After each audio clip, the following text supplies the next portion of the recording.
गांव में माधव नाम का आदमी रोज पूरे नगर में जामुन बेचता था। उसके जामुन के बागीचे में जामुन से लड़े हुए पेड़ थे। उसके बागीचे के जामुन बहुत मीठे और रसीले होते थे। माधव के साथ उसकी बेटी मीनम्मा रहती थी।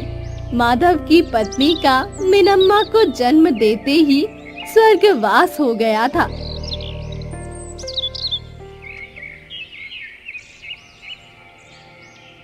एक दिन माधव रोज की तरह जामुन बेचने जा रहा था। तब बापू, मुझे भी अपने साथ ले जाइए ना आज। बेटा, मुझे पूरे गांव में दूर दूर तक जाना पड़ता है, तुम थक जाओगी। नहीं बापू, मैं नहीं थकूंगी। मुझे घर में अकेले बैठना अच्छा नहीं लगता है। ले जाइए ना मुझे अपने साथ। मीनम्मा का चेहरा देखकर माधव उसे ना नहीं कह पाता और उसे अपने साथ ले जाता है।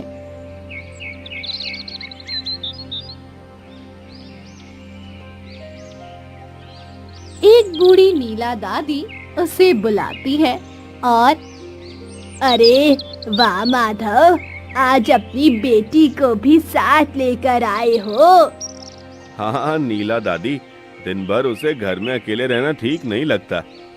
हाँ, तुम्हारी बात भी सही है। बेचारी तुम्हारी बेटी, इसके तो भाग्य में क्या लिखा है पता नहीं। जन्म देते ही माँ चल बसी। किसी को भी भगवान ऐसा दुख ना दे। अब देखो, इतने सालों से तुम इसके माँ और पिता बनकर इसका पालन कर रहे हो। तुमने तो इसके लिए दूसरी शादी भी नहीं की। नीला दादी माधव और मीनम्मा को बेकार की सहानुभूति दिखा रही थी। ये देखकर माधव मीनम्मा को लेकर चला जाता है।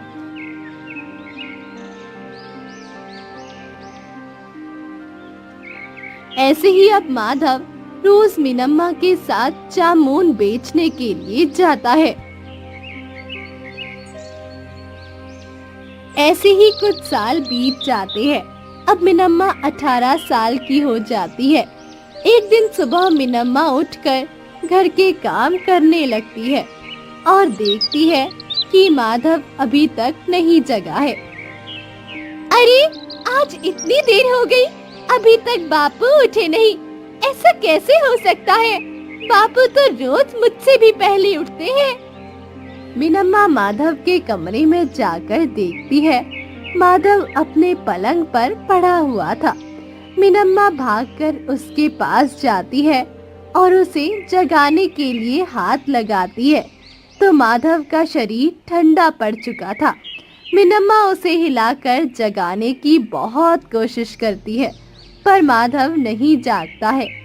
रात के समय नींद में ही माधव इस संसार को छोड़कर जा चुका था।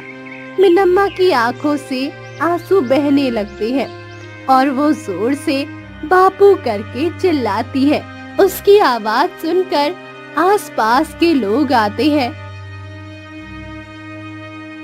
और माधव के पार्थिव शरीर को देखते हैं। अरे अरे, कितना बुरा हुआ मीनम्मा तुम्हारे साथ। माँ तो पहले ही मर गई, अब बापू भी चले गए। तुम तो अनाथ हो गई हो।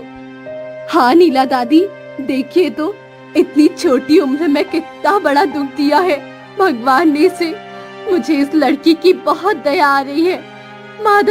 माधव भैया तो जामुन बेचकर पैसे कमाते थे। अब जामुन के इतने बड़े बागीचे का ध्यान कौन रखेगा? मुझे तो बहुत चिंता हो रही है।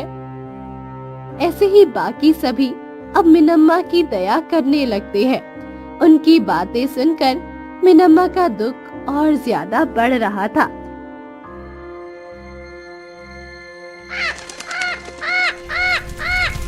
गांव वाले माधव के पार्थिव शरीर पर अंतिम संस्कार करते हैं। अपने बापू के ऐसे अचानक जाने से मीनम्मा के दिल पर गहरी चोट लगती है।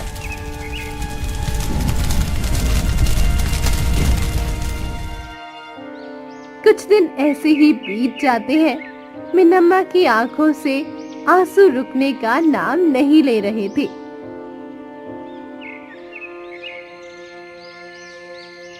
दिन नीला दादी और राम्या काकी आकर उससे बात करती है। अरे मिनम्मा, कितने दिन बीत गए हैं, कब तुम ऐसे माधव भैया के जाने का कितना शौक करोगी? क्या करूं राम्या काकी, बापू की याद मेरे ध्यान से जा ही नहीं रही है। हर तरफ मुझे बापू ही दिख रहे हैं। अचानक बापू मुझे छोड़कर क्यों चले गए? ऐसा कहकर मिनम्मा फिर रोने लगती है। तब तुम्हारे साथ बहुत बुरा है, ये सच है बेटी, पर अब ऐसे हाथ पर हाथ धरे तुम बैठ तो नहीं सकती हो। माधव और उसके पूर्वजों ने इतनी मेहनत से जामुन की बाग बनाई है, उसका अब तुम्हें ही ख्याल रखना है। और नहीं तो क्या। अरे शायद तुम्हें पता नहीं कि वो जमींदार का बेटा इंद्रजीत, उसका स्वभाव पता नहीं है तुम्हें। गांव की जमीनें हड़पना तो जैसे उसका शौक है शौक। तुम अगर अपने बाग का ध्यान रखोगी तो ऐसा ना हो कि वो तुम्हारे बगीचे को अपना बना ले। हाँ, अब दुख और शोक मनाने का समय चला गया है। अब तुम अपने बगीचे पर ध्यान दो। तुम्हारे बापू के बाद तुम ही इस जामुन की बगीचे की मालकिन हो, मालकिन। उन दोनों की बात सुनकर मिनम्मा उठ खड़ी होती है और आप दोनों सही कह रही है। बापू ने आज तक जामुन के बगीचों को बहुत प्यार से सींचा है। अब इसकी पूरी जिम्मेदारी मेरी ही है। आप दोनों का बहुत बहुत धन्यवाद जो आपने मेरी हिम्मत बनाई। नीला दादी और राम्या काकी चली जाती है। मिनम्मा अपने दुख को दिल में दबाकर जामुन के बगीचे का ध्यान रखने लगती है।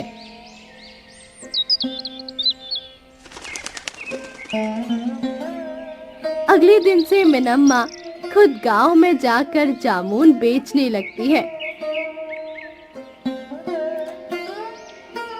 दिन भर जामुन बेचकर मिनम्मा थक जाती है।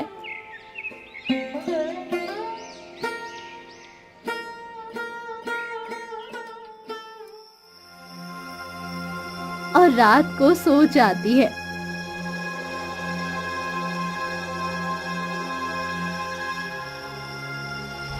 देर रात अचानक उसे अजीब सी आवाजें आने लगती है।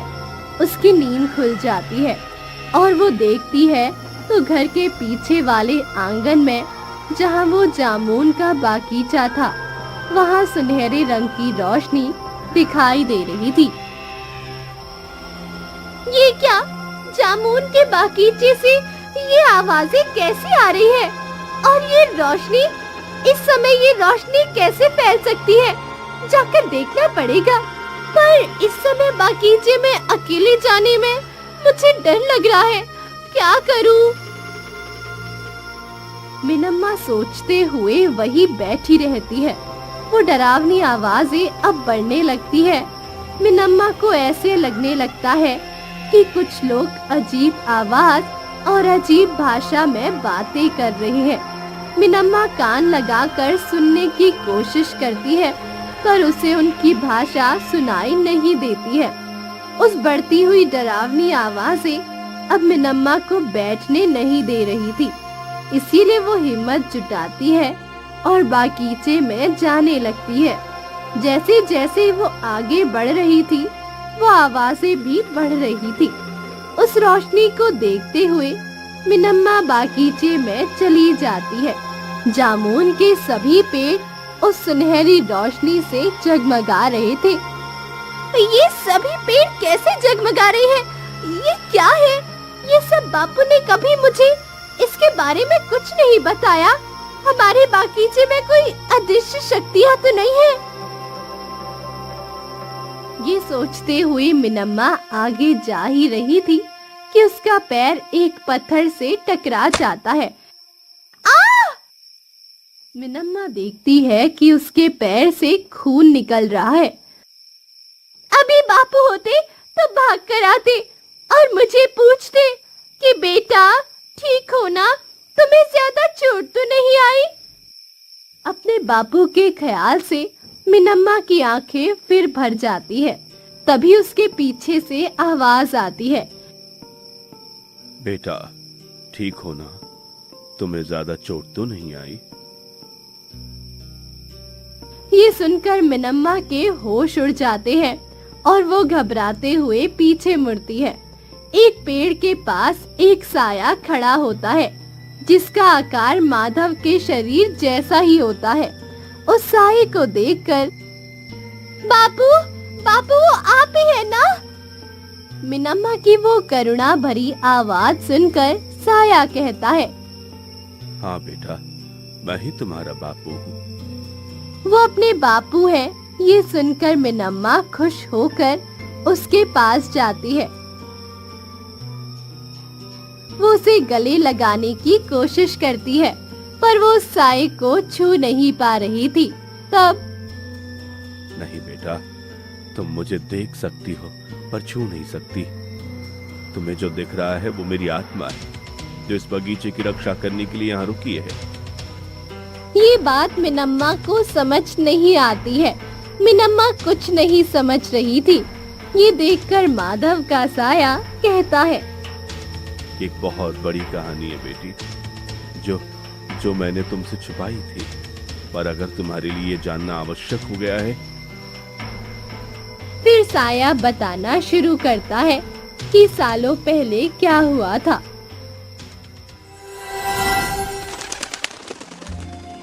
कुछ सालों पहले जब माधव छोटा था और अपने पिता नीलकंठ के साथ बागीचे में जामुन तोड़कर उन्हें बेचने जाता था।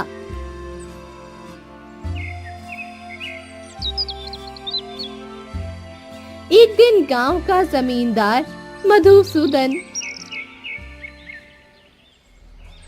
नीलकंठ से आकर मिलता है। नीलकंठ, मैंने पहले भी कई बार तुमसे कहा है कि तुम्हारा ये बगीचा मुझे दे दो, उसके बदले में मैं तुम्हें बहुत सारे पैसे दूंगा। और मैंने भी आपको उतनी ही बार कहा है जमींदार जी कि मैं अपना ये बगीचा नहीं बेचूंगा। ये बगीचा मैंने अपने खून पसीने से सींचा है। मेरे बगीचे से मुझे उतना ही प्यार है जितना मेरे माधव से। कोई भी अपने बेटे का सौदा नहीं करता, इसलिए आप इस बगीचे को खरीदने का विचार छोड़ दीजिए। लगता है तुम सीधी तरह से नहीं मानोगे। आप कुछ भी कर लीजिए पर मैं नहीं मानूंगा। मुझे तो ये समझ नहीं आ रहा है कि आप मेरे बगीचे को इतने क्यों चाहते हैं। हाँ, आपकी इतनी जमीन तो है, आप कहीं भी नया बगीचा बना सकते हैं। नहीं नहीं, मुझे यही बगीचा चाहिए। नीलकंठ और मधुसूदन में झगड़ा हो जाता है और मधुसूदन जमींदार चला जाता है।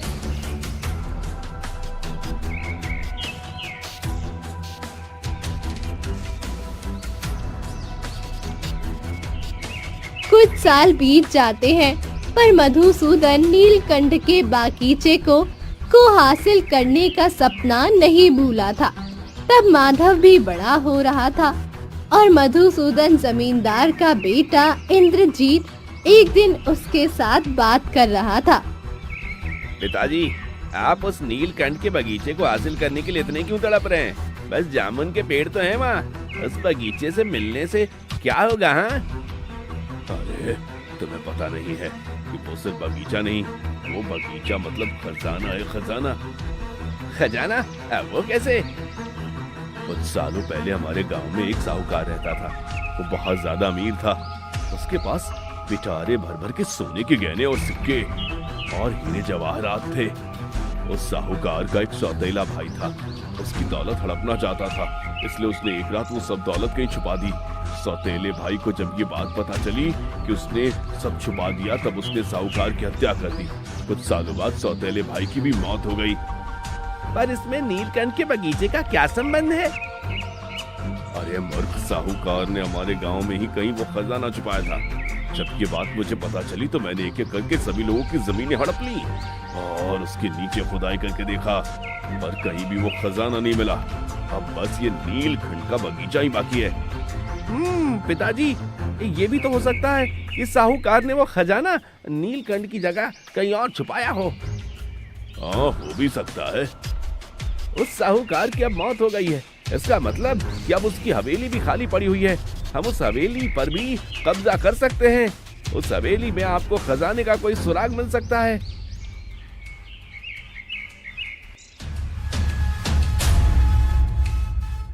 साई की ये कहानी सुनकर मिनम्मा कहती है, हमारी बागीचे के नीचे खजाना छुपाया हुआ है।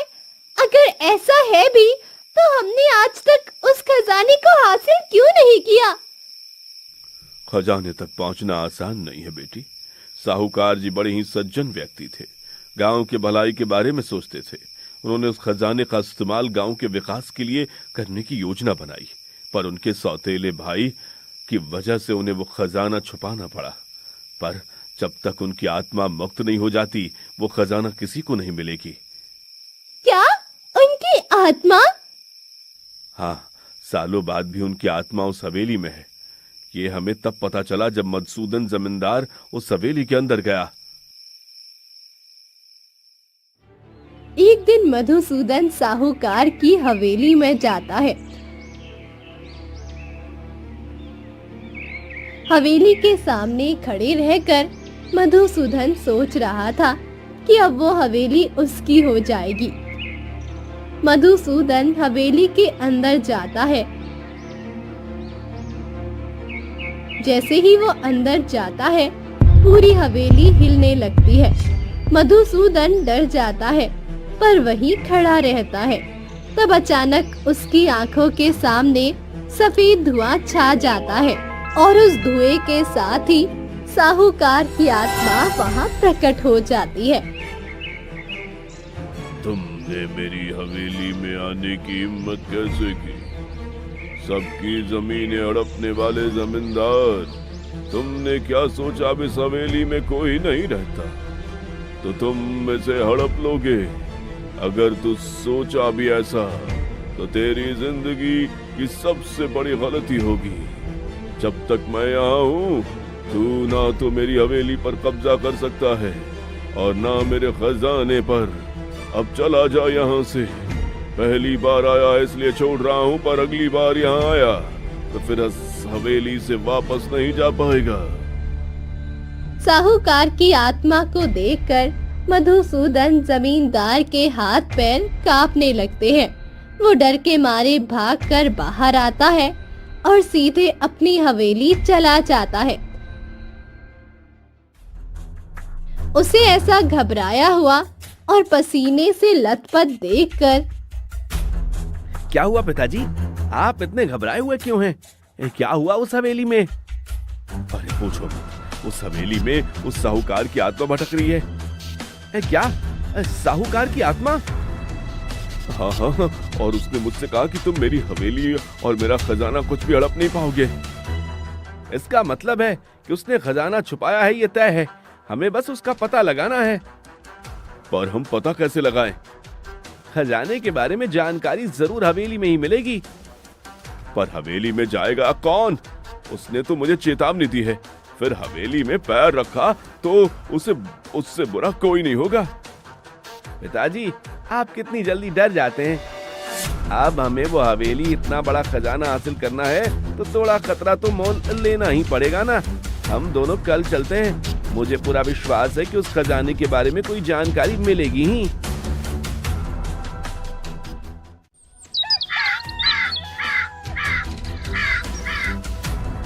अगले दिन दोनों बाप बेटे उस हवेली के पास आते हैं।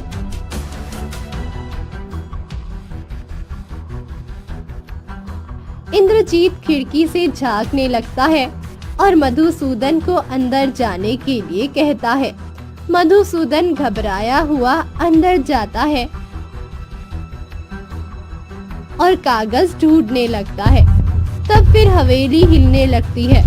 साहूकार की आत्मा प्रकट होने ही वाली होती है कि तभी मधुसूदन को एक कागज मिलता है जिस पर खजाना कहाँ छुपाया है उसका नक्शा बना हुआ था। मधुसूदन खुश होकर वो कागज लेके बाहर आने ही वाला था कि साहूकार की आत्मा प्रकट हो जाती है और साहूकार को पकड़ लेती है। साहूकार उस नक्शे को खिड़की से बाहर फेंक देता है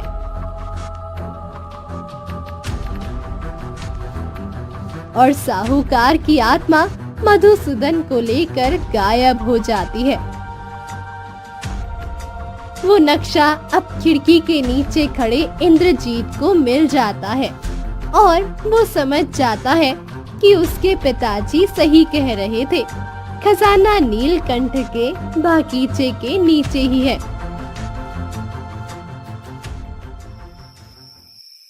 पर आज तक ये बात मुझे तो पता ही नहीं थी। हाँ बेटा, तुम परेशान ना हो, इसलिए मैंने तुम्हें कुछ नहीं बताया था। मेरे पिताजी ने उसकी मौत से पहले मुझे ये बताया था और कहा था उस खजाने का लालच कभी मत करना और ईमानदारी से अपना जामुन बेचने का काम करना। पर अब जमींदार का बेटा इंद्रजीत इस बगीचे को हड़पना चाहता है, इसलिए मेरे और हमारे पूर्वजों की आत्मा इसका रक्षण करती है। अब सब कुछ मेरी समझ में आ गया। पर बापू, अगर ऐसा है तो हमें जल्द से जल्द वो खजाना गांव वालों को बांट देना चाहिए। अगर इंद्रजीत के हाथ लग गया तो वो उसका गलत इस्तेमाल करेगा। हाँ, पर जब तक उस हवेली से साहूकार की आत्मा मुक्त नहीं हो जाती, तब तक खजाना हमें नहीं मिलेगा। नहीं बापू, मैं आपको मुक्ति दिलवाऊंगी। मैं हवेली में जाकर साहूकार की आत्मा को मुक्त करूंगी। मैं आपको ऐसे इस बागीचे में कैद नहीं देख सकती, इसलिए मुझे ये करना ही होगा। पर क्या तुम ये कर पाओगी? मैं आपको ऐसे इस बागीचे में कैद नहीं देख सकती, इसलिए मुझे ये करना ही होगा।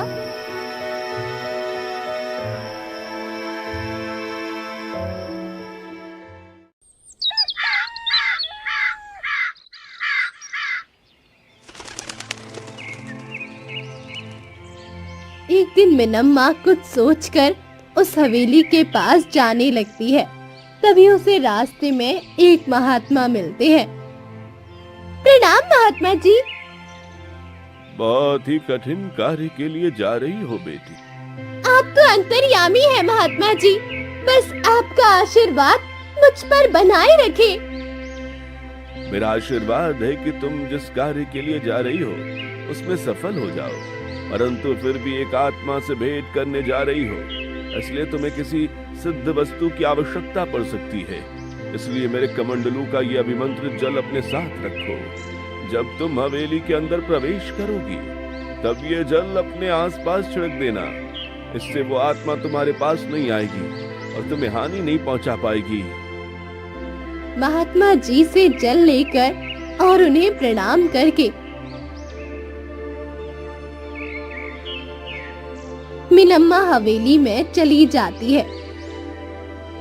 नीला दादी और राम्या काकी से सबको पता चलता है कि मिनम्मा उस भूतिया हवेली में गई है।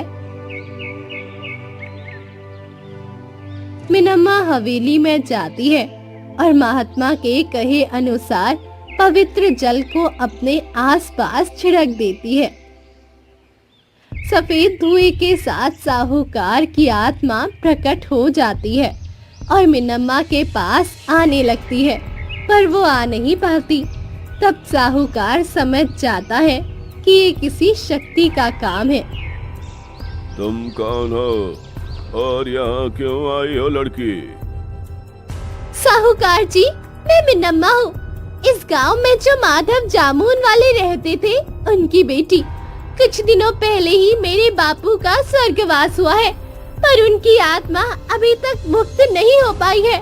हमारे बागीचे के रक्षण के लिए हमारे पूर्वजों की आत्मा बागीचे में ही कैद हो गई है।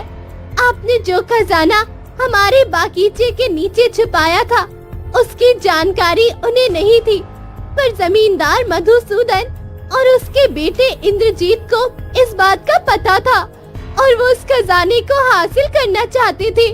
इसीलिए वो हमारे बागीचे को भी हड़पना चाहते हैं। मेरे बापू के साईं ने मुझे ये बताया। उस मधुसूदन को तो मैंने कब का ठिकाने लगा दिया है, पर उसका बेटा भी लालची है, मुझे पता नहीं था। मैं उस खजाने का इस्तेमाल हमारे गांव के विकास और गरीब लोगों के लिए करना चाहता था, पर मेरे सौतेले भाई ने उसे हड़पना चाहा, इसलिए मैंने उसे छुपा दिया। हाँ, मैं आपसे यहाँ वही विनती करने आई हूँ कि वो खजाना मुझे बाहर निकालने की अनुमति दे दीजिए। मैं सरपंच जी पूरे गांव को बांट दूंगी और बचे हुए खजाने का इस्तेमाल गांव के विकास के लिए करूंगी। जब तक वो खजाना वहाँ होगा, इंद्रजीत की नजर हमारे बागीचे पर रहेगी और मेरे बापू की आत्मा को शांति कभी नहीं मिलेगी। खजाने को देखकर भले भले लोगों की नीयत बदल जाती है। मैं तुम पर विश्वास क्यों करूं? मैं आपको वचन देती हूँ, मुझे खजाने का कोई लालच नहीं है और मैं अनाथ हूँ, मेरा कोई नहीं है। इतने बड़े खजाने को पाकर मैं क्या करूँगी भला? मेरे लिए तो बस मेरे बापू की आत्मा की शांति जरूरी है। मेरी आत्मा यहाँ वास करती है। ये पता होने के बाद भी तुम यहाँ आने से नहीं घबराई। इस बात से तुम्हारी सच्चाई का पता चलता है। ठीक है, मैं ये हवेली छोड़कर चला जाता हूँ, पर याद रहे कि अगर खजाने का गलत इस्तेमाल हुआ तो मैं फिर आऊंगा, और जो होगा फिर वो किसी ने नहीं सोचा होगा। इतना कहकर साहूकार की आत्मा सफेद धुआं बनकर आसमान में उड़ जाती है। मिनम्मा हवेली के बाहर आती है। वो देखती है कि नीला दादी और रामा काकी के साथ कई गांव वाले हवेली के बाहर खड़े होते हैं। आप सब मेरी चिंता कर रहे थे, ये देखकर मुझे अच्छा लग रहा है। अब चलिए, हमें हमारे गांव के बहुत बड़े-बड़े काम करने हैं। गांव वाले मिनम्मा के साथ उसके बागीचे में आते हैं।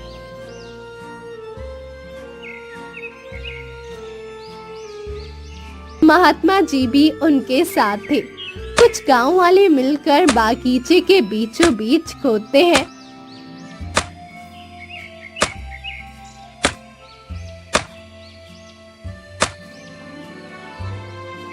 तब उन्हें 4 पिटारे मिलते हैं जो सोने और हीरे जवाहिरों से भरे थे। वो खजाना देखकर इंद्रजीत भागकर आगे आता है और ये सब कुछ मेरा है। अच्छा हुआ लड़की जो तुमने जाकर उस साहूकार की आत्मा को मुक्त कर दिया। अब कोई भी मुझे रोक नहीं सकता इस खजाने को हासिल करने के लिए। नहीं, ये खजाना तुम्हारा नहीं, सब गांव वालों का है। इस पर बुरी नजर डालने की कोशिश भी मत करना। मिनम्मा की ये बात सुनकर इंद्रजीत गुस्से से मिनम्मा को मारने के लिए आगे आता है। तभी माधव का साया उसके सामने आकर अपनी आंखों से तेज रोशनी बरसाने लगता है।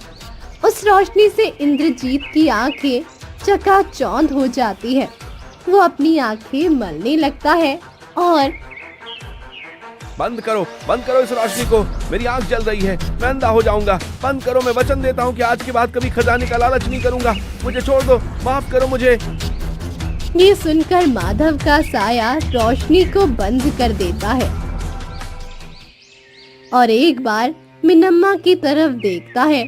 मिनम्मा को ऐसा लगता है कि उसके बापू उसे प्यार भरी नजरों से देख रहे हैं।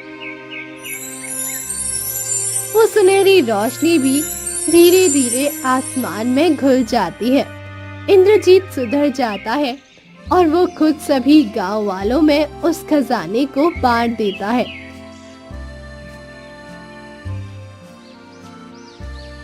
बचे हुए खजाने को सरपंच जी की निगरानी में साहूकार की हवेली में दिया जाता है। कुछ दिनों तक जामुन वाले माधव की अनाथ बेटी को सब दया भरी नजरों से देखते थे। वहीं अब सब उसे गांव का आदर्श मानने लगते।